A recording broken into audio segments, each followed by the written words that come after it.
My problem is that secular Israelis define Judaism as orthodox so that they could reject it. Most of this country didn't turn to them to say, hey, why didn't you fight bravely until your last drop of blood? Most of this country said, thank God you're alive because we have lost so much.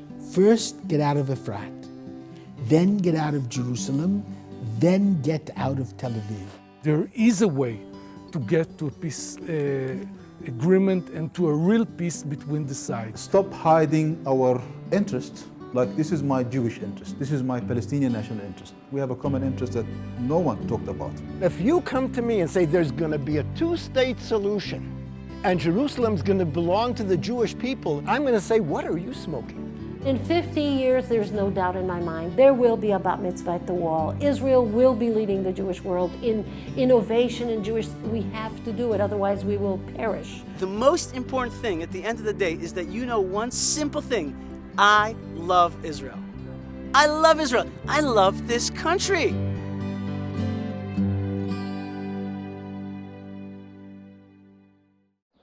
I'm Mark Golub.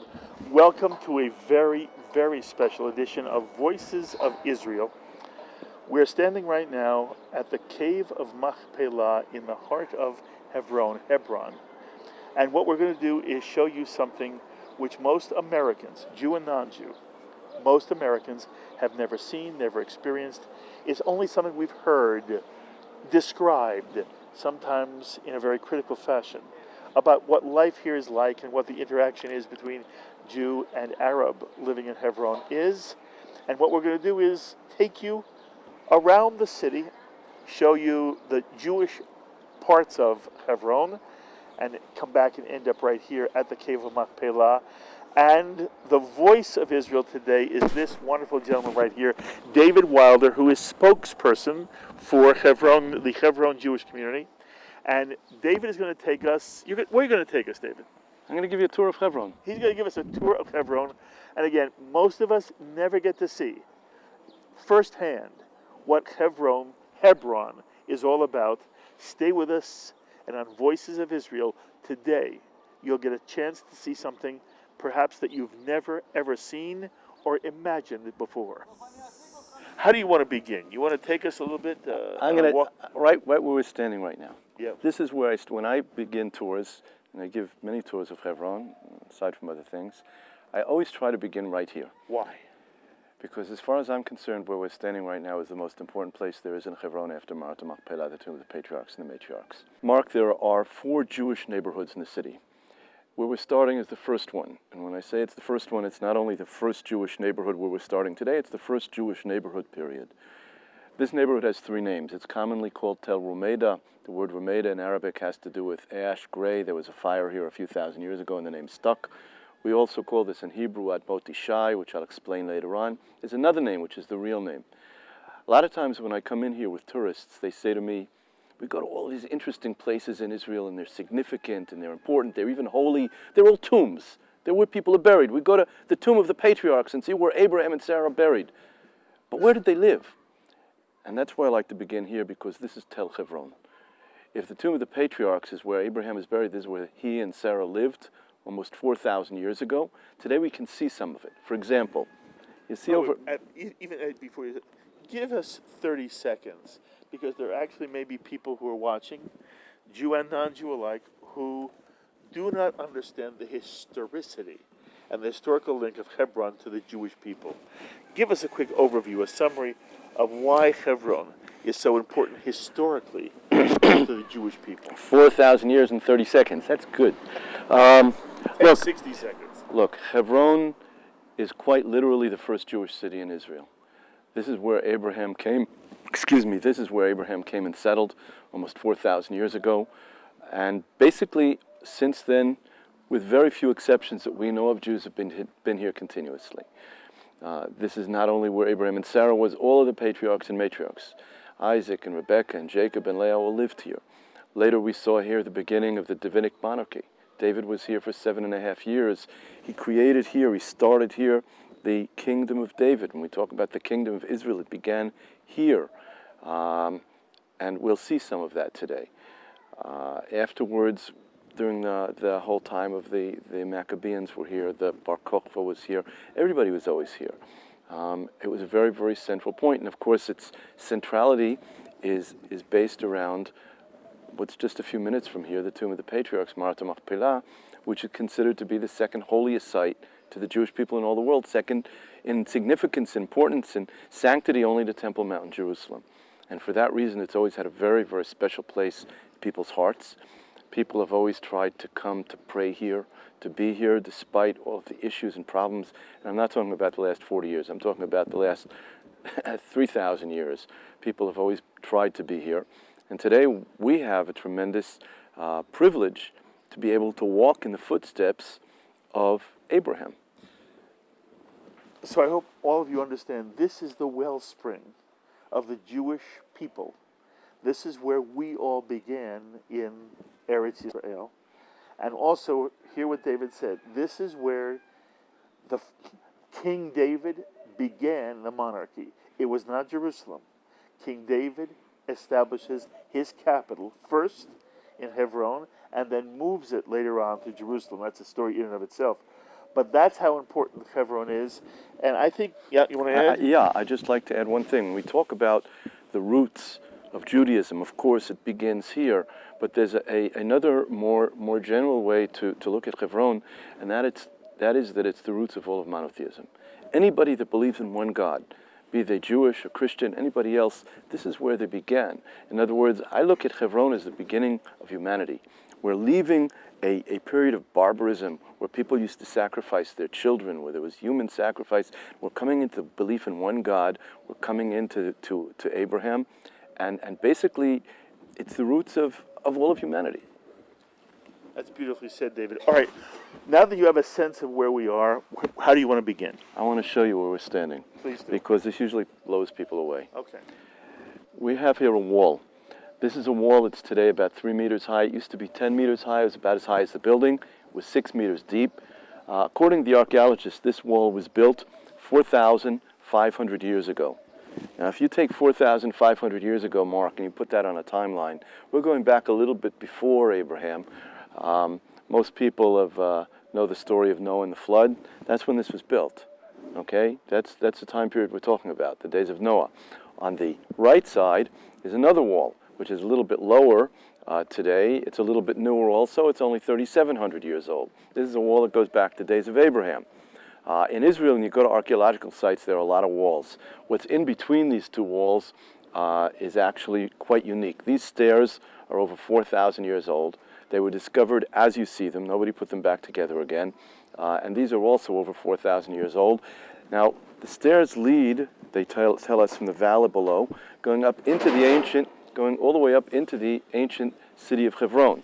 And what's really interesting is that the archaeologists tell us that if they dug into the street here, where the cars are, going down, they think they would find the gates to Hebron. It's probably an archway, and people would go through those gates into the city. Now, as far as I'm concerned, that's one of the most important places there is, certainly here in all of Israel, even though nobody even thinks anything about it. Because when we read in the Bible about how Abraham purchases the caves of Machpelah, it's written twice exactly where that transaction took place. In Hebrew, that's B'sharei Ha'ir, which means the gates of the city. And that's the gates of the city. It's very possible that that's where Abraham stood and bought the caves of Machpelah for the Jewish people almost 4,000 years ago. And what I always find so amazing about that isn't so much that Abraham was there then, but we're still here today. Yes. By the way, people live here. It gives me chills. It gives me chills. Do you understand? I understand that because I have Jews and non-Jews that stand here, and I say that to them and their jaws drop, but it's true, okay? And when you think about that, how many people can say after 4,000 years we still live where we started? And there are children here, there are fans. It's not a tourist trap. I bring tourists here, but people live here. And this is it. This is where we began, and we're still here today, and that's just, I don't know, that's an idea that I just, I can't get used to that. It's marvelous. It's unbelievable. Come, let me come in, let's go a little bit further in, come. We have here two houses. There's a house in the back corner that's about 4,000 years old, and there's another house in front of us with pillars that's 2,700 years old. 2,700 years old, we're talking about the days of King Hezekiah, first temple period. Now look, you work with media, follow what's going on here. A lot of times people turn on the radio, the news in the morning, whatever the media they look at, and they think that we have problems. I've got news for you. They had problems 2,700 years ago too. You see the third pillar back, top stone, there's a patch of black there. The archaeologists tell us, and that's from the days of Sancheriv. Sancheriv was running around Judea burning down cities. They tell us that's from the fire when Sancheriv burned down Hebron. He came here with his torch out. Now during that period of time, the kingdom used Hebron as a place to store food for the army. They used to store the food in clay jars so big. On the side of the jar was a handle. And on the bottom of the handle, come over here please, just so you can see what I'm talking about. This is a handle. On the side of the handle was a seal. Looked like a beetle or a bird, had wings. And on the top of the seal, it had a word which says Lamelech, to the king, which identifies it as property of the kingdom. Underneath the seal is another word which identifies the place where this is being kept. When these excavations were done, we're talking about 12, 13 years ago, a number of those seals were discovered here, including this one, which I photographed. And on the top of the seal, it has the word Lamelech, and underneath, in ancient Hebrew, has the word Hebron. When these were discovered here, as the archaeologists told us, if anybody had any doubts as to whether this is the authentic biblical Hebron, those doubts have all been erased. They said we have positive proof that Jews have lived here since the days of Abraham. Okay? So you can see it. I mean, you know. This is your photograph? This is a photograph of mine, yeah. And how did you happen to take this photograph? Because today the seal, which was discovered here, is being kept at a museum in Kiryat Arba. And the fellow who runs the museum was kind enough to show me around a little bit. Took this out of the case, and I took some photographs. Very nice. Very so nice. this is here, okay? Back over in the corner are wine cisterns that go back 1,500 years. A very small area. We have here 1,500 years, 2,700 years, 3,700 years, 4,500 years. There's one time period here that's missing, and we'll leave that for a few minutes. In a little while, I'll tell you what's not here and why it's not here and where it is. But this is what we have in front of us. Now, the past is very important. What about the present? The neighborhood that we're in right now was actually, first of all, the land here, just so people, you know, there are a lot of people that think the Jewish history, Hebron starts in 1967. This land here was purchased by Jews in Hebron in 1807. 1807. Purchased in 1807. There was a rabbi named Chaim Bajayo who worked then for the community. He purchased several parcels of land, including up here. Nobody ever lived here. 1984. So when were these homes built? Well, that's what we're going into right now. In 1984, the Israeli government gave us permission to come live here. We were allowed, in the end, to have here 7 of what we call in Hebrew karavanim, these mobile homes. There were 5 down here, and there were another 2 up by the road. In 1998, the end of 1998, there was a terrorist attack here. An Arab got in through the back window of one of the homes over here and murdered Rabbi Shlomo Ra'anan, who was the grandson of the first chief rabbi of Israel, Rabbi Kook. He was 63 years old at the time. Following that murder, the then Prime Minister, Bibi Netanyahu, promised us we'd be able to build and get out of these. But we knew that this is Tel Hebron. You dig, you can't dig. After you've built the building underground, and whatever's underneath is gone. We brought in the Israeli Archaeological Authority. They dug, they found what they found here. And only after that, working together with the archaeologists to put together the plans, we were able to build the building above us, which is today called Beit Menachem, the Menachem building. And of course, this was done with the archaeologists, so we wouldn't damage anything. As a matter of fact, they actually favor this because this stuff has been covered for so many thousands of years, being exposed to the elements. At least it has some kind of protection on it. And Beit Menachem is what? It's for the most part, it's residential. There's also a small Torah study hall in the rabbi's memory. Rabbi Ra'anan's daughter and son-in-law came to live here.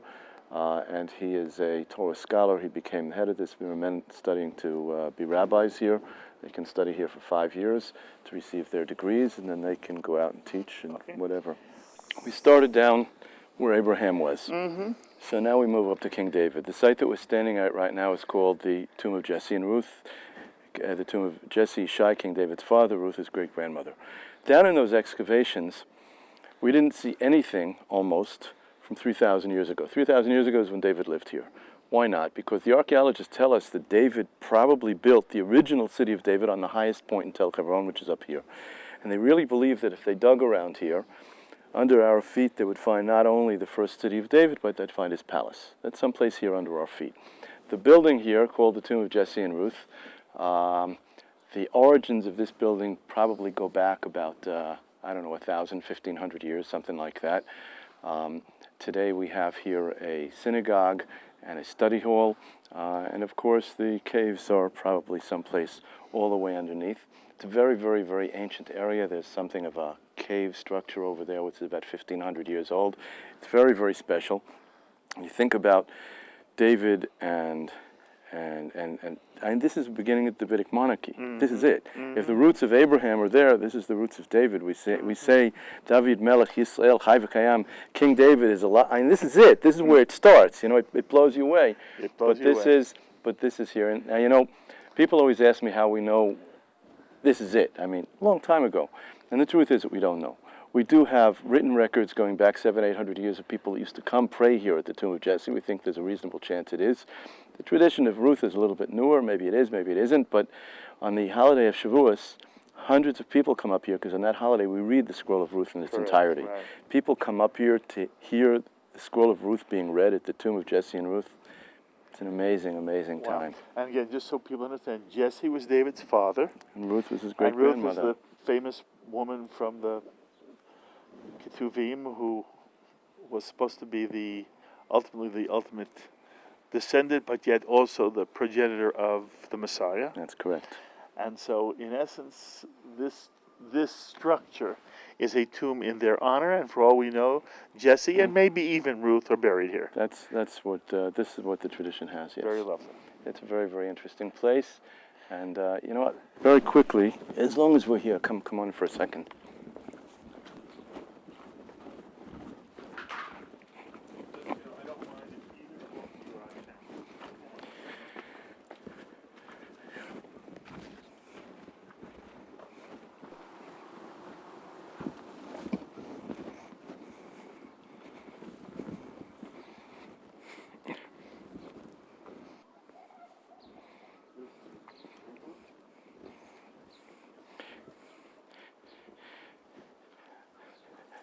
Now, you have to keep in mind that's probably about 1,500 years old. If you turn around and look at what I'm looking at right now, you can see there are rooms here. Now, this is Byzantine. Byzantine, you're talking about 1,500 years ago. You see the size of the stones. There's ornamentation above some of the stones. This is very, very old. That room that we went through is probably also at least 1,500 years old. It's pretty good shape for 1,500 years, you know. Again, when you realize where you are, where you're standing, what's underneath your feet, there's a well over here that we keep covered up, which is also ancient. The well. You have a well here, and right behind where you're standing, Mark, is the original part of the original wall from this structure. You're talking about a wall that's 1,500 years old. This is part of probably some kind of a crusader structure that was built here. It had to be a reason why they built it here. In other words, first of all, it was isolated, and they looked for isolated places. But why here? It's very high up, and because this is considered to be David. You know, it's so. One of these days, we're going to keep digging here. And maybe you'll find something more. The archaeologists, hopefully, we're going to begin at some point fairly soon more archaeological work here. And who knows, next time you come over here, I'll be able to show you the palace. Come, let me show you some other things. In this neighborhood, there are today 18 families. There are 18 families in this neighborhood. We have families in this home. Moment we're renovating these. These things have been here for quite a long time. They're falling apart. Run down. So we renovated theirs and another one, and we're working now on the third one. It's very expensive, but his wife said to a group of people last, I guess it was Sukkot, we had people here. She said during the winter I have to walk around with an umbrella inside because it rains inside. So we're renovating these things. What we really want to do is get these out, continue digging, and then build stage 2 of this going around, and hopefully the day will come when we'll actually be able to do that. How many families are here? In this neighborhood there are 18. In all of Hebron today there are about 90 Jewish families. Here in this neighborhood there are about 18 families. There are in Hebron over 300 children. There's a yeshiva here with 350 guys. Altogether in the city, about 850 Jews. In the community of Kiryat Arba that you came through coming down here, there are about 1,500 families, about 7,500 people. Okay, and when people from America, whether it's a CNN news agency, New York Times, or just Jews, say to you, why do you have to be in Hebron? It's an Arab city, it's a Palestinian city, you're poking your finger in their eye, there's only 18 families here, do you really have to be here? Isn't it in some way exacerbating an Israeli-Palestinian conflict, you say? Well, look, first of all, Mark, that's a question that you can't answer on one leg, and if you want to, I'll be very happy to go into a little bit more detail a little bit later. But the first thing that I have to say here is if we talk about the roots of the Jewish people, so what happens if you take a tree and you cut off the roots? What happens to the tree? Now, it's not just a statement that you throw around, some kind of demagoguery that, historically, we lost Hebron in 1929. Yes. People came back, were here until 1936. In 36, the British threw them out. That was the end of a community until we came back. In 1948, we lost Jerusalem. We came back to Jerusalem in June of 1967. The next day, we came back to Hebron. It was day after day. On Kafchet Iyar, we came back to Yerushalayim. Kaftet Iyar, we came back here. In 1998, Hebron was split. In in 1997, June of 1997, Hebron was split. Most of the city was transferred to Arafat and the Palestinian Authority. What was the next thing that they started talking about with all of these peace talks, so to speak? Jerusalem. They go together. You play with Hebron, you're playing with Jerusalem. You play with Jerusalem, you're playing with our heart. Maybe Hebron is the soul, but they go together. You can't. If this isn't a Jewish city, what is? I once counted. If you go into weather.com and you want to see where the weather is someplace in the world, you put up the word and you get a list. So I put in Hebron, and I got, 12 or 13 Hebrons in North America, in the United States. If I went to Hebron, Pennsylvania, and I said, I want to go buy a house there, and somebody said, well, you can't, you're a Jew. It would make headlines of racism and biases and discrimination. The only Hebron in the world where they say, I can't buy a house because I'm a Jew and it's perfectly okay is the first one. Doesn't make any sense. Why is it a provocation for a Jew to live in the first Jewish city in Israel? And from your perspective, if there were an Arab population which said to you, welcome, you're welcome to live here. By the way, this is going to be at the moment, in terms of the population, it's overwhelmingly Arab. It's an Arab city, but you're welcome to live here. Would that be satisfactory to you? Look, going back almost 20 years now, basically that's what Israel tried to do. Israel tried to create a situation together with Yasser Arafat in the United States whereby we were going to somehow live together. Almost all of Hebron was given to Arafat. The area where we live today, he agreed that we would stay here. He signed an agreement saying that basically recognize our legitimacy here. All of the heavy populated Arab cities throughout Judea and Samaria were turned over to the Palestinian Authority. Since then, there have only been about 2,000 Jews killed in terrorist attacks. Most of those terrorist attacks perpetrated by people from those cities. Buses blown up, stabbings, shootings, whatever. I find it very difficult, and there are times with groups I'm very cynical. I cannot accept situations, hypothetical, where, well, if they, because it doesn't work. Israel has tried so many times, and of course we oppose these, but it doesn't make any difference if we oppose them or not. We have to look at the results. What has happened since then? If since 1993, 1994, the beginning of Oslo with Rabin and Peres, everything had been totally peaceful. I might still believe what I believe today, ideologically, religiously, but you would say to me, but it works. But it hasn't worked. So why, play games? Well, what if? And, we've lost too many people to play games like that. Okay. And one more question. Again, you'll decide whether you want to answer it now or later. Every now and then we will hear people in the American Jewish community say, the Jews, the Israelis, I should say, the Israelis in some way humiliate the Arab-Palestinian population of Hebron. And there's a street where they're not allowed to walk on. And this is their city, and yet the Israeli army controls it, and that in some way it is a symptom of an oppressive Israeli regime, and that this is why so much of the Western world, and even within the United States, there's a portion of the Jewish community which is critical of Israel. Why? Because of what is supposed to be happening here. And you would say what? That's an excellent question, and if you'll hold off for about 3 or 4 minutes, I'll answer that question, not only just talking it, but being able to show you. Okay, look, you asked me a very pertinent question about how the Jews living here perhaps are a bone in the throats of the Arabs. So first of all, just on a general scale, today Israel has 6 million Jews living in it. We're surrounded by 22 Arab states with about 750 million Arabs, and they don't want us in Israel any more than the Arabs in Hebron want us here. But I think statistically, we're better here than when we take it all together against half a billion or 750 million people. Okay, so if you say I can't be here because there are more Arabs than Jews, you can say the same thing about the state of Israel. We shouldn't be in Israel. If there was no state of Israel, everybody knows the world would be perfect. Iran wouldn't be building a nuclear bomb, and everybody would just be in love with Obama. But let's take Hebron for a minute. I brought you up here so that you would be able to overlook the city a little bit. This is Hebron.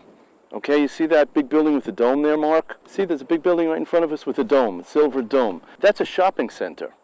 Okay, I haven't been able to go in there, but from photos that I've seen and what I've heard about, it's about as sophisticated a shopping center as you're going to find in Fort Lee or Stamford, Connecticut. Just so that people should understand, in Hebron today, there are 17,000 factories. 17,000 factories. 1/3 of the Palestinian Authority GNP comes out of Hebron. They produce here many of the items that normal Israelis purchase every day. Some of the high-name mattresses, shoes, sandals, pottery, anything. It's all made here. Okay, now, so this is the paralyzed city because of a few hundred families, a few hundred people. It's a normal city. There are schools here, there are hospitals here, there are universities here. Whatever you could possibly want, you have right here in front of us.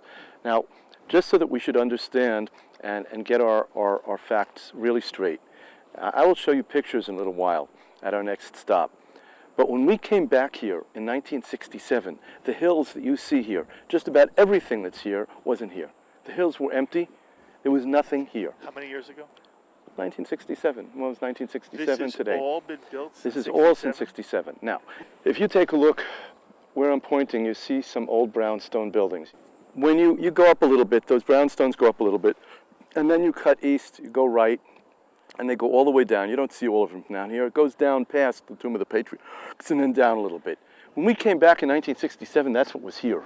Just that? That was what was here. There was a sporadic something somewhere, but that was what was here. That was Hebron over here. Okay? If we turn around and you take a look up in this direction, okay, and you see all the buildings up on the hills and everything else, we come back in 1967, I'll show you a photograph of what these hills looked like in 1972, 1973. There was nothing here. Why does this look like the way it looks today? Because my neighbors here didn't need building permits. They could build this before this was in the hands of the Palestinian Authority. They could do whatever they wanted to do, and we couldn't. We needed building permits we need from the defense minister and the prime minister. They have to sign them. They didn't sign them for political reasons. We look the way we do, and they look the way they do. Hebron is the most economically developed city in all of Judea and Samaria, what other people call the West Bank. Today in Hebron, there's one stretch of street for about a kilometer and a half, where the Arabs aren't allowed to go down the street. That was closed by the IDF for security reasons, and I'll show you later why. Okay? That's the only place in Hebron they can't go. I, as a Jew today in Hebron, have access to 3% of the city. In other words, I can't go over here. When we go down the road in a little while, you'll see a checkpoint. The Arabs are allowed to come over here, and they're allowed to go back over there. I can't go over there, but they can come over here. I have access to 3% of the city. They have access to 97% of the city. So there are a lot of people that say that there's apartheid in Hebron, and they're correct, but it's against me. It's not against them. This is Hebron. Now, when the left speaks about Hebron, they never come and show you this. This doesn't exist, okay? And I unfortunately can't take you over here. If I could take you on a tour over here, I'd take you to some very interesting Jewish sites. Right down below us here is the tomb of Othniel ben Kenaz. Othniel ben Kenaz was the first judge in Israel. He was Kalev ben Yefuneh's half-brother. I can't take you there today. There are other places I can't take you to. So that when people say that my presence in Hebron is paralyzing them, and because of me, they can't do anything, it's total, complete nonsense. There's no truth to that whatsoever. And what about the word humiliation? Are you humiliating them in some way? No, they're humiliating us. And the truth is, it's not just that they're humiliating us, it's the Israeli policies here, which sometimes tie the hands of the army and don't let them deal with what they have to deal with to see to we're safe. Humiliation is a very mild word, because what's happening with us is that our lives are being put in jeopardy because of inaction, because of Israeli policies. Today we're finding a tremendous rise in violence. There's a huge amount of rocks being thrown at us. They're starting to shoot again. There have been several shooting incidents, including shootings not far from here. We're very, very concerned about that. We've seen that happen in the past. When the violence isn't stopped immediately, then it escalates, and sometimes they can lose total control of it. You know, when you talk about the Israeli security as humiliation, we have to keep in mind, you know, I told you I've been in Israel for almost 40 years. I came here in 1974 in university. In those days in Jerusalem, when you got on a bus, they didn't have somebody at the bus stops checking to make sure that you're not getting on the bus with a bomb. Today you have that. Is that humiliation, or is that a necessity for Israeli security? If you go up north today, in the area of the Galil, and keep going up north, you find huge amounts of military presence, because that's necessary for the security of the state. And the same thing is true here. I would be very happy to live here without a military presence. However, unfortunately, without that military presence today, without security, we know exactly what would happen. And would you be willing to live here as a Jew and also live with Arab Palestinians here as well in the ancient capital of Hebron? First of all, we do live together with them. Yes, listen, the question really is, do you have an ulterior motive? Is there an agenda here among the Jews who would come into this Arab city and insist on being here, that your real goal is that one day this is all Jewish and not Arab? My agenda is to live here. Of course I want to have more Jews here. People come to us and they say, how can you justify being here? There are only X. There are less than 1,000 Jews in Hebron. So on the one hand, they say to me, well, you know, you really shouldn't be here because there aren't enough people. And when I say that I want to bring more people here, they say, oh, so you want to throw everybody out? You're damned if you do and you're damned if you don't. Of course we want more people here. We want Hebron to be an open city. Today, you know, if Muhammad across the street decides that he's willing to sell me his house, and I'll pay a lot of money for his house, if they catch him, they'll kill him. It's a capital crime by the Palestinian Authority to sell property to a Jew. So I can't buy anything from him unless, after I do it, I gave him a suitcase with money and send him on an airplane to JFK and you host him. Okay, because if he stays here and they catch him, they kill him. They arrest him, they torture him, they kill him, and they do it. Okay, there are Arabs in prison today because they've sold property to Jews, and some of them have death sentences over their heads. Of course we want more Jews here. Does that mean that everybody here has to leave? Of course not.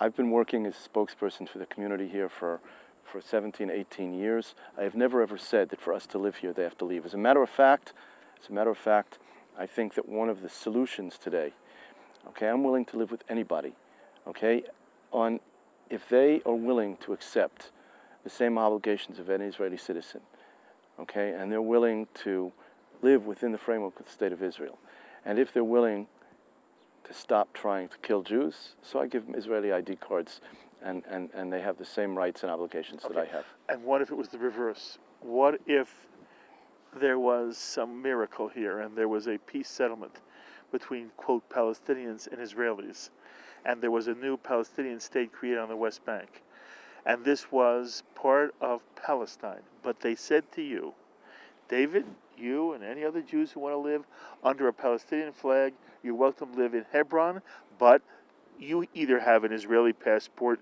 and you're living here as basically a ger toshav in reverse, and you'll vote in Israeli elections but not here, or if you want a Palestinian passport, you want to become a Palestinian citizen, you can vote in our elections too.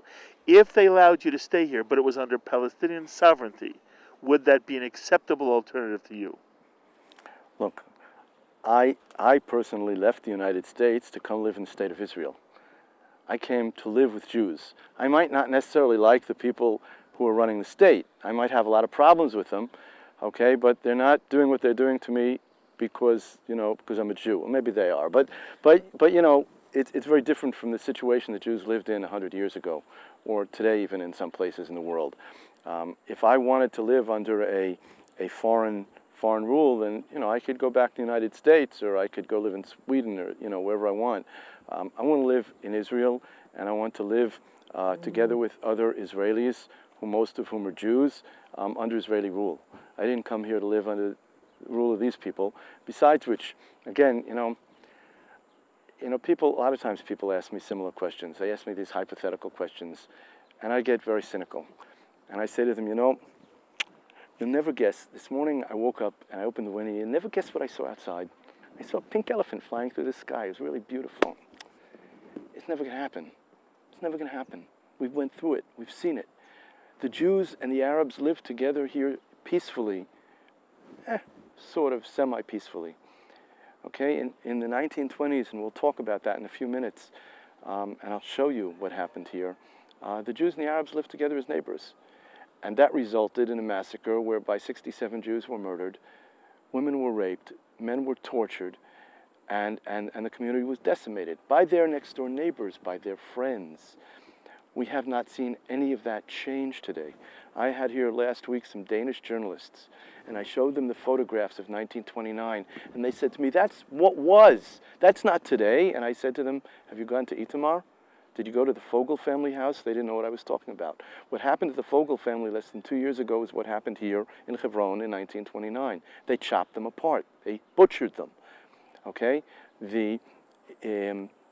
Again, you have to, words are words. Words are not deeds. You have to have some kind of proof that something is real, that it's not just something on a piece of paper which isn't worth what the paper that it's written on is. Okay? Again, Israel has made major attempts to try to bring about a situation where there would be. Ehud Barak offered Arafat 95% of Judea and Samaria, including Hebron, including East Jerusalem. Arafat said no and started a war that left 1,500 Jews dead. Ehud Olmert offered him 96%. The map was printed in the Jerusalem Post 2 weeks ago on Friday. And Abu Mazen said no. There are reasons why they're saying no, and I'll be very happy to detail from him. Maybe in a little while we'll sit down and I'll tell you why. It's not going to happen. All right. One more question. And again, I could have asked this at any point. And again, I want you to understand that, and our audience knows me well, I am enormously sympathetic to everything you're saying. At the same time, I want to ask every question I think any Jew might want. No problem at all. So David, on your right hip is a gun. That's correct. Show the gun. Okay. You carry a pistol on your right hip. You're a Jew who has to carry a gun. By the way, David, have you ever pulled that gun? Only to crazy people who offend me when they ask me stupid questions. No, I've never used it. Okay, and you've never fired the gun? Only target practice. Okay, so you carry it more as a symbol, as sort of also a warning? No, it's not a symbol and it's not a warning. A gun is a tool of destruction. I know people that are alive because they had a weapon, and I know people that are dead because they didn't have a weapon. So you carry it just in case? It's a tool of self-defense.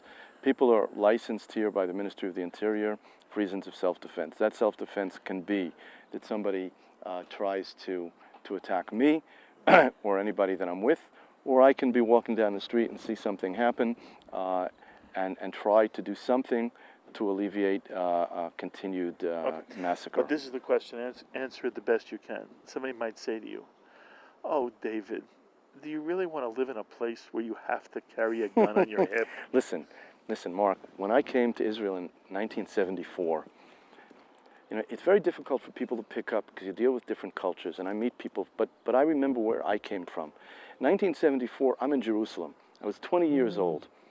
And I'm wandering around the center of the city, and I see guys that are younger than me carrying automatic submachine guns, Uzis. These little, it's a machine gun. Now, where does a kid growing up in New Jersey see somebody walking around with a gun? They're either cops and robbers on television or policemen. That's where you see guns. This is a guy who's younger than me with a machine gun. It took me a long time to get used to it. When you live here for a period of time, you realize it's not Hebron. I was told a couple of weeks ago, statistically, a third of the Israeli population is armed. In other words, it's not just people that live in Hebron, it's people who live in Tel Aviv and in Jerusalem, because today that's the security necessity. You can ask me a question that's much more disturbing than do I want to live in a place where I have to carry a gun? You can say to me, do you really want to live in a place where you have to go into the army, where your kids have to go into the army? You know what happens? Kids that go into the army, God forbid there's a war. Some of those kids don't come home. But if this is our land, and I'm talking about the state of Israel, if this is our land and we want to live here, and there are people that want to take it away from us, so what do? Where did the United States go fight? Are the terrorists in Afghanistan trying to take away Texas? Are they bombing California? The truth is they are, okay? Some of them work to knock down the World Trade Center. We've just heard that they wanted to hit the subways, Wall Street, the Pentagon, the White House, the Capitol. You do what you have to do in order to preserve, to exist, to make sure that your people are safe. That's the first obligation of any government, to make sure the people are safe. If today, I would be very happy to wander around without a gun. You know, when we came back to Hebron in 1967, Jews wandered around the entire city without being armed. Today, unfortunately, the security situation is such that people around the country need to be able to protect themselves, whether it be having a security force, the army, the border police, or people who carry weapons. We are at the ancient Jewish cemetery. The ancient Jewish cemetery is very interesting. There are a number of plots. There's a plot down below us, and if you're interested, we'll go down there in a minute just to take a quick little look around where the rabbis are buried. They're what's called the rabbinic plot. There are some very, very famous, important people down there. The plot over here where we're standing, over here is where if people pass away in Hebron Kiryat Arba, they can still be buried here today. The plot over here is where people in 1929 were buried. Can we see that? Yeah, let's go up here for a minute. You've asked me indirectly, you know, the relationship between Jews and Arabs. Mm-hmm. Jews and Arabs lived together in Hebron literally for hundreds of years. Mm-hmm. From the middle of the 1500s to the early 1900s, this is all under the rule of the Ottoman Empire. The Turks were here. People that ruled on the ground, local Arabs, sheikhs, muftis, whomever. Their relationships with the Jews fluctuated. Sometimes it was not so great, and sometimes it was a little worse than that, and sometimes a little worse than that. That's the way they lived. They didn't have any choice. Coming into the 1900s, by eyewitness accounts that we have, the Jews and the Arabs lived together fairly well. They lived like neighbors. There were Jews who spoke Arabic, Arabs who spoke Yiddish, Ladino.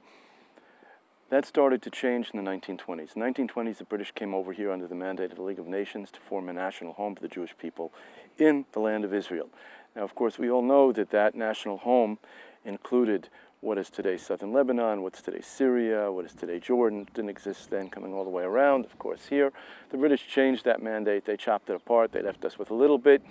One of the signs of the change in British policy was the appointment of Hajj Amin al-Husseini as the Mufti of Jerusalem. Mm-hmm. Hajj Amin al-Husseini was a Jew hater. He was a Nazi, met with Hitler in Berlin. I just finished a book about his relationship with Nazi Germany. He had plans to kill the Jews living in Israel, and they expected Rommel to invade during World War II. He hated the Jews. He incited. The incitement peaked in the summer of 1929. They were trying to prevent Jews from getting to the Kotel, the Western Wall in Jerusalem. Same issues we have today, we had then too. On Thursday, August 22nd, 1929, a group of Jews come from Yerushalayim into Hebron. They belong to the Haganah, the Jewish Defense Organization. They bring weapons with them. They meet with the Jewish leadership in Hebron. They say the Mufti's inciting, there's going to be trouble, take these weapons so you can protect yourselves. Carry a gun. And they said, no, we don't want to carry guns. What, we'll look like extremists. It's a provocation. That's what they said to them. They said, the Arabs have protected us before. They'll protect us again. We've already spoke to them. Weapons will only act as a provocation. They sent them back to Yerushalayim that same day with the weapons they brought in. The next day, on Friday, the Mufti sent messengers all over Israel saying that the Jews were trying to conquer Temple Mount. Arab blood was flowing through the streets of Jerusalem. This was, of course, a lie, but it was a signal. Rioting commenced. Those rumors hit Hebron in the afternoon. The Arabs here too started rioting. One of their first stops was the Hebron yeshiva that had come up from Slobodka in 1924. There was one man sitting in the study hall. It was late Friday afternoon, and they murdered him. He's buried right back here. Following that murder, the Jews in Hebron went hysterical. They ran to the British officer who was here. His name was Kafarata. They said to him, they were hysterical. And he said, just go home and lock your doors. That's what they did. They had no choice. The next day, the Arabs went house to house and slaughtered these people. There was virtually no defense whatsoever. Most of his police force were primarily Arabs. They participated. Over a period of about 3 hours, 67 Jews were murdered, 70 were wounded. There were Arabs that saved Jews. There weren't enough. 67 people were slaughtered. 3 days later, the survivors were expelled. The British threw them out. I knew a man, probably is no longer alive, whose family had been saved by an Arab. He told me that his father wrote to the British High Commissioner and asked why the victims were punished. Why did they expel the Jews after the murder? And the answer he received was, well, there were more of them than there were of you. You couldn't keep living together. It was easier to throw you out than to throw them out. Thanks a lot. A small group came back in 1931. They were here in very difficult conditions until 1936. One night in April of 36, the British went house to house saying, the Arabs are inciting again. We can't protect you. They threw them out as is in the middle of the night, and that was the end of a community until we came back 1967. June 1967, we come back here. Where we're standing right now was a vegetable patch and a shack. The entire cemetery had been totally destroyed. There was nothing here. Eventually, we were able to rebuild the cemetery. We used aerial photographs from World War II, which showed when the cemetery was still here. People were able to measure, they were able to dig and find the foundations for the original graves, and the cemetery was restored as it had been prior to its destruction. 59 of the 67 Jews were killed, died in Hebron, were buried here, and we know exactly where they're all buried, and with very few exceptions, all of the people that are here were those who were massacred in 1929. In the New York, New Jersey area, there's a fairly well-known Jewish radio broadcaster named Nachum Segal. Yes, he's in New York. Okay, so Nachum Segal was here with me once, and he pointed out the grave right here of Shmuel Halevi Rosenholz, who was the first Jew killed on Friday afternoon. And he said to me, Nachum said, my father studied here in Hebron with him. Amazing. You know? Obviously, the 29 riots that led to these deaths are a turning point in early pre-state history. It was a very, very, very tragic period. And it sounds, even as you describe it, it was unnecessary, David. It didn't have to happen if there was a different attitude. And as you point out, and we do this in my chavra all the time on Yom HaAtzmaut, we read some of the early writings where Jews and Arabs, they were not called Palestinians then, Jews and Arabs, lived together wonderfully and shared simchas together and would be at each other's weddings and would share food. And you had a sense at that point, and there were some British writings, by the way, that described how the Jewish presence in pre-state Palestine saved the lives of Arab children because they raised the standard of health care in the country. The same thing is true today.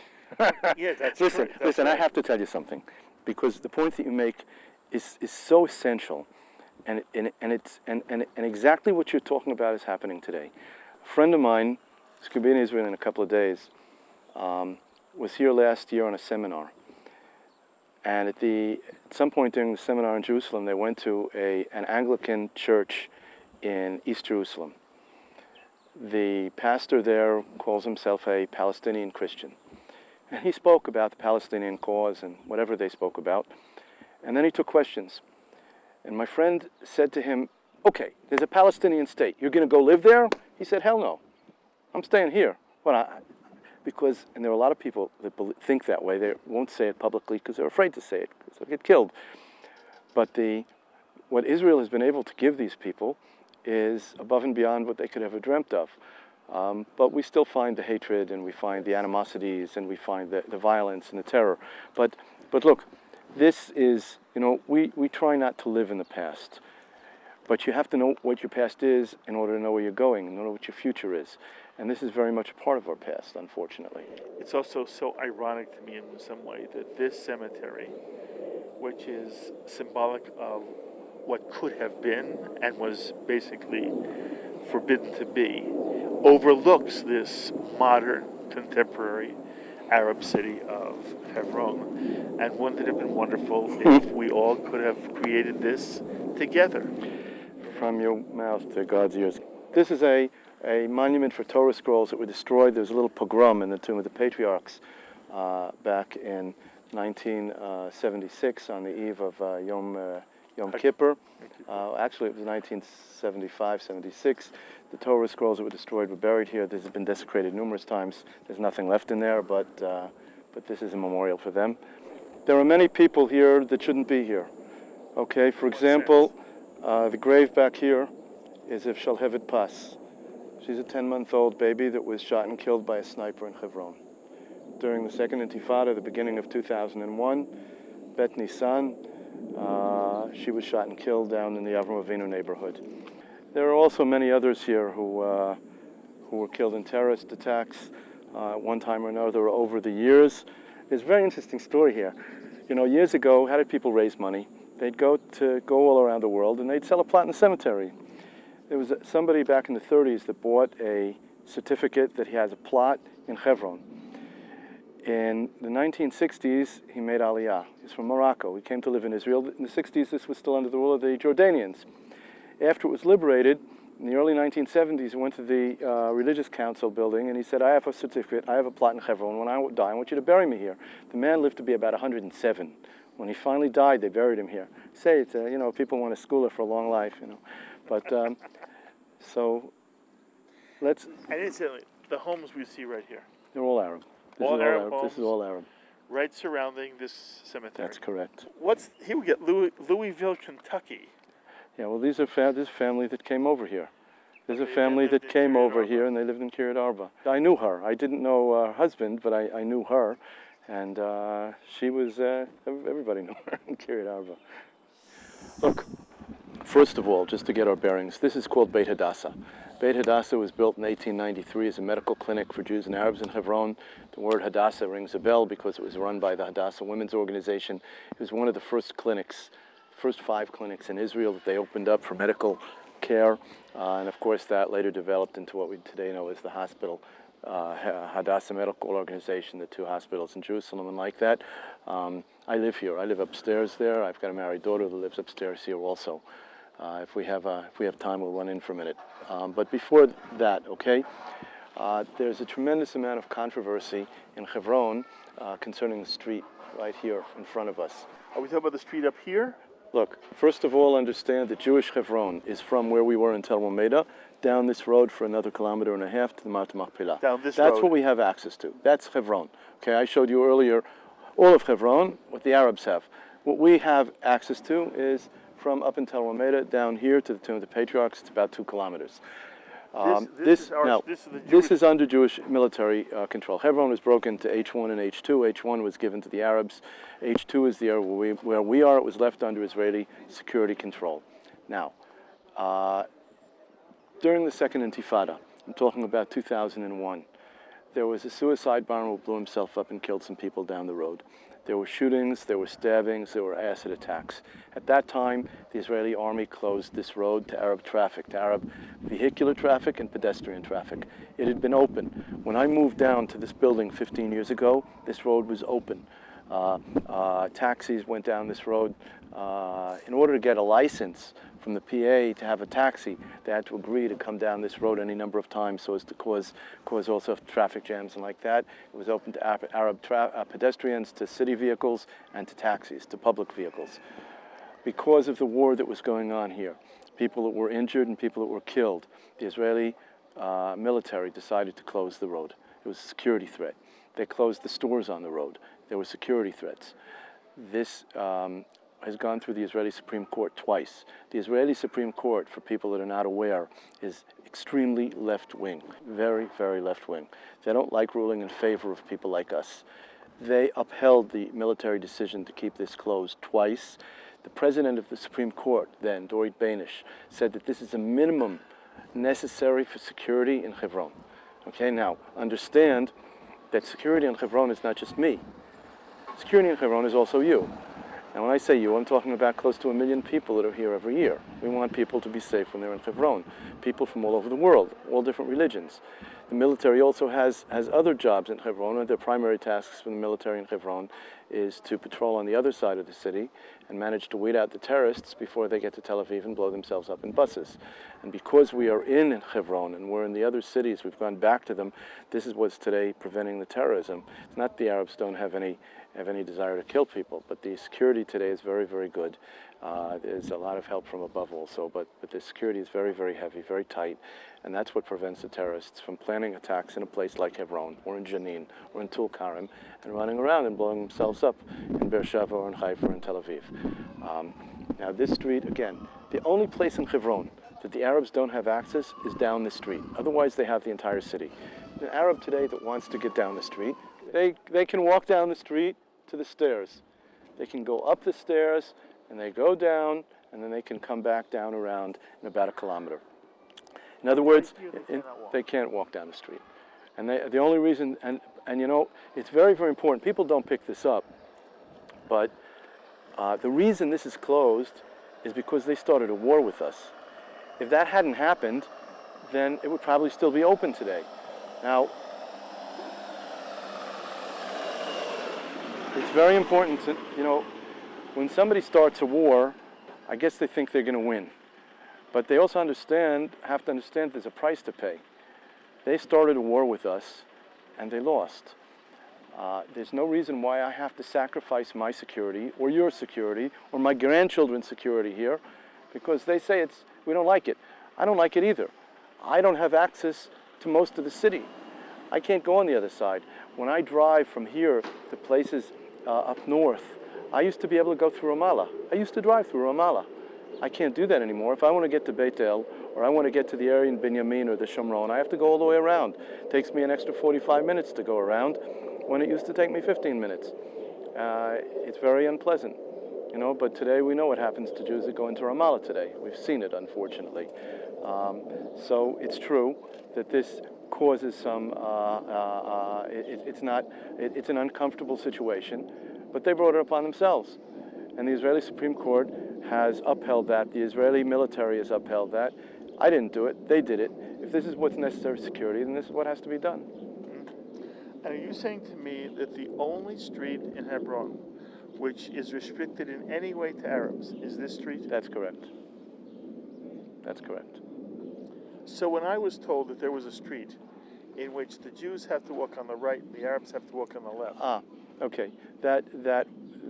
Down by Machpelah, we're going to go down there in a couple of minutes, there was an area that the army put up a barrier. Yes. Because of security. A few months ago that was taken down.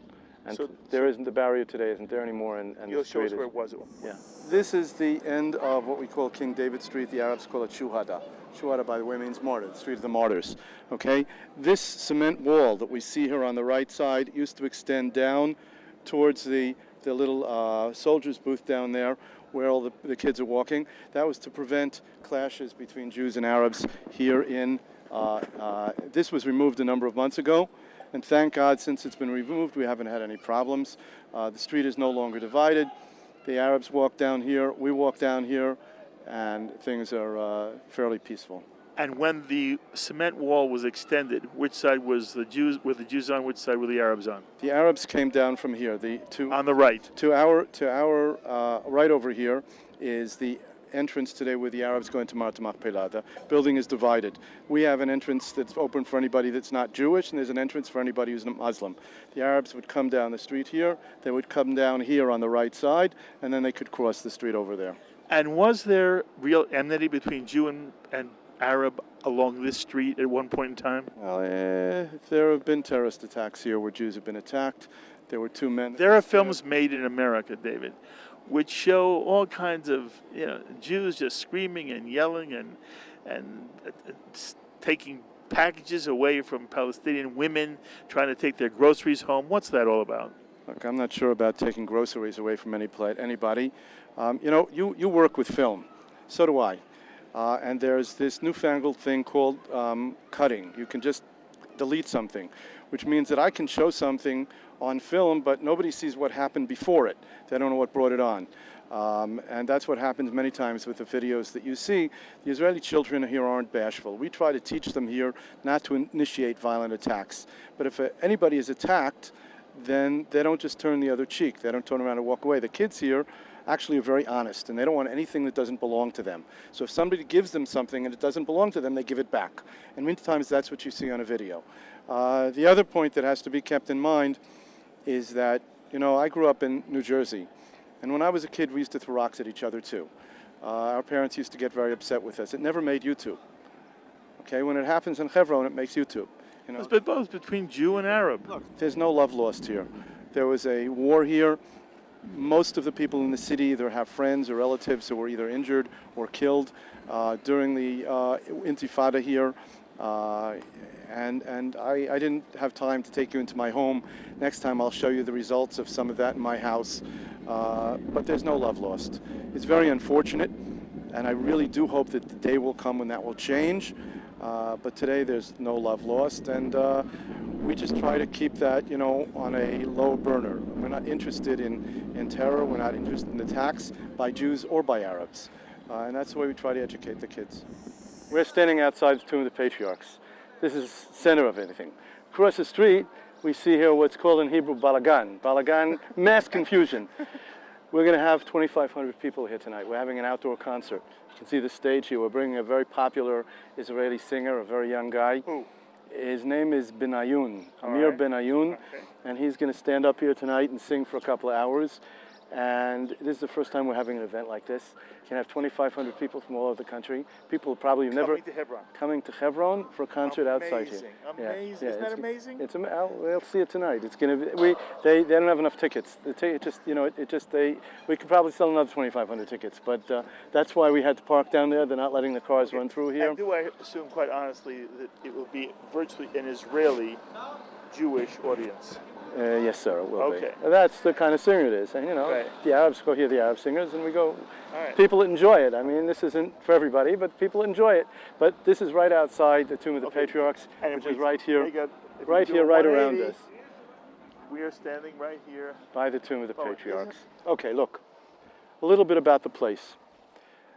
We know 100% that this is the site we read about in the Bible where Abraham bought a cave and a field to bury his wife Sarah. And as we talked about before, how do you know? I'm talking about 4,000 years ago almost. First of all, this building behind us, this huge monument, was built by Herod the Great 2,000 years ago.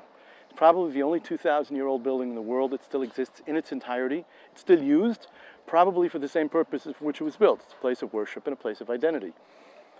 It's true that Herod lived some 1,700 years after Abraham, but if he built this kind of a building here that's been here for 2,000 years, it's not bad, 2,000-year-old building. He must have had a good reason for it. There were also excavations done over here where they found burial caves from the Canaanite era. It's the days of Abraham. And the other reason we know is because people have been inside those caves. People have actually been able to access these caves. We have photographs taken down underneath. There's a whole underground cavern. There's a pathway, and we have pictures inside the caves themselves. So we know 100% that that's where we are. Now, you asked me before, why we live here, and isn't this a provocation?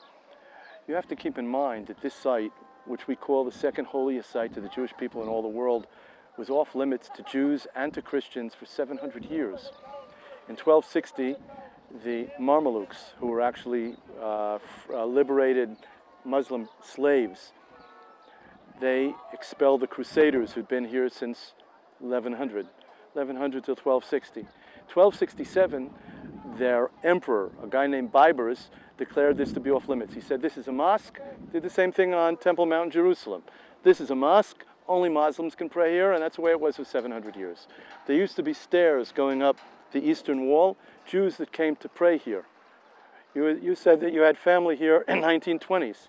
They couldn't go inside. They could go up to the 7th step. That was as far as they could go. Since we've come back in 1967, this site is accessible to anybody and everybody, any religion, any nationality, anybody that wants access to this building today has that access.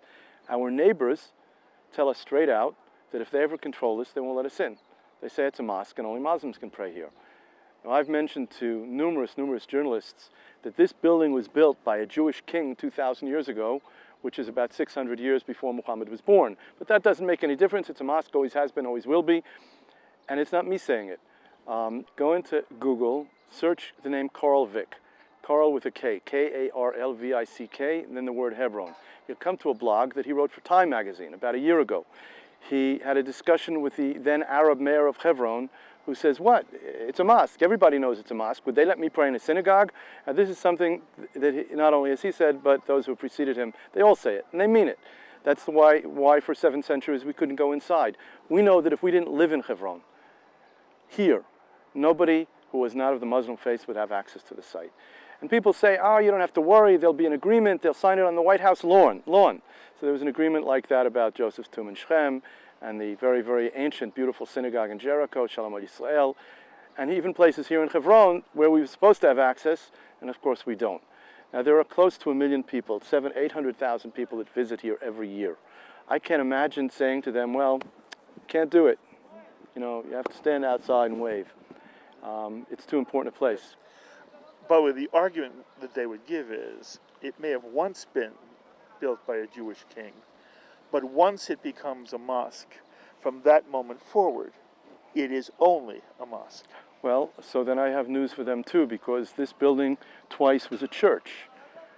Okay, in the 300s, the beginning of Christianity, they built the largest room in the building. It was originally a courtyard. They built a room, it's a basilica. And then in the 600s, the early Muslims came in and turned it into a mosque. And then the Crusaders came back and turned it into a church. Look, the very idea, you know, there's something which I've realized, which we're accused of this kind of stubbornness and this. I asked a group a few days ago, if you want to go to visit, you're traveling around the world and you want to go visit in Medina, will that let you into Medina? It's against Islamic law. Anybody who's not Muslim can't go into Medina. Temple Mount. I can't go up in Temple Mount and say prayers. They play football up there. They play soccer up there. They throw literal around the place, and I can't go up there and say some psalms, even because they say there was never a temple there. So you want to say, so they built the Dome of the Rock, and from then on in, these are the very basic, fundamental right of freedom to worship at a holy place. They say you can't do it. Why do they say that? They say, of course they're going to say it it's a mosque to keep me out, because they say that none of this land belongs to me either. All of Eretz Yisrael is what they call Palestine, and I have a map in my office of Palestine, printed by the Palestinian Authority in Bethlehem. Not Hebron. Tel al-Arabi is Tel Aviv. So as far as they're concerned, I can't not only be here, but I can't be in Tel Aviv. Yes. And that's the problem. So why I, as a Jew, can't come visit and pray at the first Jewish holy site in Israel? And you would think anybody with a liberal perspective would fight for the right for Jew, Christian, and Muslim all to be able to come here. You would think that, wouldn't you? These stones here, you know, you've probably done programs about the wall. If you go through the tunnels, you see the same exact kind of stone there that you see here. A stone with a frame around it, very, very large stones, because they were put there by the same person at the same time. We're talking about the Herodian days 2,000 years ago. The stairs, the 7th step used to be up here where the bench is, and this is where Jews could pray for 700 years. Right here is where the 7th step used sure. to be. Yeah, sure. And right now the sunlight is a little difficult, but you could still see on the wall here some of the markings where the stairs used to be. They used to go up here, and this is as far as people could go. And the steps once went all the way up? They went up to the entrance here. There are 3 entrances to the building. The one over here today is closed, but they went up here. There used to be an arch right here in front of us. There were stairs below that and stairs coming up, and this was about as far as Jews could go. But as I see this arch above me, that was an entrance? There is an entrance that goes into the building from there. And at one point, Jews used to come here. There were no bushes right here. No. And we would walk up and enter the cave. Well, you could theoretically go from there, but again, for 700 years, you could only go about as far as where we're standing here. Because they didn't want Jews to go into the cave. They wouldn't allow Jews to go inside. Mm-hmm. They wouldn't allow anybody, not only Jews, they wouldn't let Christians go in. Anybody who was not Muslim couldn't go inside. Mm-hmm. From the beginning of the last month of the Jewish year, from the beginning of Elul through the end of the Sukkot holidays, we can have between 100 to 150,000 people here. It's an amazing thing. You have, during the music festival, this is packed. People can wait a couple of hours to go inside. The lines are very long, and you have hundreds, if not thousands, of people inside. As many people can be inside at one time. And I invite people to come here. Anybody that wants to see and feel and experience what this is. You know, there are people with spiritual antennas. I don't have them, but there are people that have them. And you know, you come here, people come here and they feel it. They say, wow, you know, like, and it's a big wow because it's a tremendous place, and it's a big privilege to be able to be here, to pray here, to show people the site, and to bring this via you to your audience. Thank you for coming. This has been extraordinary. You know, it's not about a tour. You really brought America here to Hebron, and as I said at the open, there's so many misconceptions. You know the old phrase, seeing is believing, but in some ways seeing is understanding. And what I've said to people on Shalom TV over and over again is, one really has to come, see, experience. It's so different than the pictures one sees on American CNN, network television. It's so different than one hears or when one reads in the New York Times. And it's been extraordinary to be able to have you sort of introduce us. And this will only be the first time, but make some closing statement for me about what this means and what you feel about not only the Cave of Machpelah, but Hebron in general, but anything you want to say at all. Like, sort of wrap it up for me. You know, people come, they hear about Hebron, and they come to Hebron, and they see, and it's a city, and there are problems, and I say, you know, it's a really spiritual place, and they have trouble figuring it out. You come here on a Friday night, and we have a Kalbach Shabbos, and people dance for 2 hours here, and you can feel it. We have weddings here. There was a wedding here. You know what it's like to have a wedding chuppah outside here? Somebody's getting married at the place where Yitzchak met Rivka. And it says that, you know, they met in the field. This is the field. Yitzchak met Rivka here. This is where they got married. People getting married here. It's unbelievable. And I just, you know, I invite people to come because what you said is so true. Until you see it. Yes. People come, you know, people hear about us. We're the provocateurs of the world. You know, I wear a hat to keep the horns down. And I don't push the button with the fire coming out. But that's what people think. And they come and they see. People don't have to necessarily accept everything, all of my political ideas and opinions. But if they hear them and they at least understand what we really believe and not what somebody else says we believe, and they see where we are and they start to understand. I've had journalists here that haven't printed their stories because it wasn't what they wanted, because they realized it wasn't so black and white. And I invite people to come. Anybody who wants to come, we've never said no to anybody. Anybody that wants to come, see Hebron, take a tour of Hebron, hear, ask questions. That's what we're here for. It's a privilege. This is a lovely, remarkable human being, David Wilder, who is inviting any one of you, whoever comes to visit the state of Israel, the land of Israel, the Holy Land. Come visit him. How do people get in touch with you if they want to contract with you to give them a tour? First of all, they can go. People can reserve tours on. We have a New York organization called the Hebron Fund, hebronfund.org, and they can go in. There's a calendar. They can reserve a tour there. They can come email me. My email is very easy: hebron@hebron.com. And I thank you for coming. It's been a pleasure. And I look. You know, I know people like it when they come back for more. I'll be back for more. I'll be back for more. This is David Wilder. It's been an honor to bring this edition of Voices of Israel to you. As always, I invite you to be in touch with me with any thoughts or comments you may have to anything that David has shown us. Please email me, write me, post on our Facebook wall, tweet me. I would love to hear from any of you. And if you want to be in touch with David Wilder yourself, you can do so by either emailing him or email me, and I'll forward your emails on to him. Kol tu v'hatzlacha. Toda rabah. Shalom, shalom. Shalom, shalom. For Voices of Israel, I'm Mark Golub. Be well, my friends. We would be pleased to send a complimentary DVD of this program to anyone who wishes to support Shalom TV with a tax-deductible gift of $36, double chai or more, to the nonprofit organization Jewish Education in Media. Simply visit the Shalom TV website homepage and click on the Donate button to make a donation by PayPal or your credit card. And please indicate the program for which you would like a DVD. Or you can send your tax-deductible check made out to GEM, Post Office Box 180, Riverdale Station, Bronx, New York, 10471.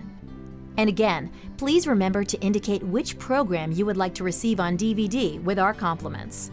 And we thank you for your kind support.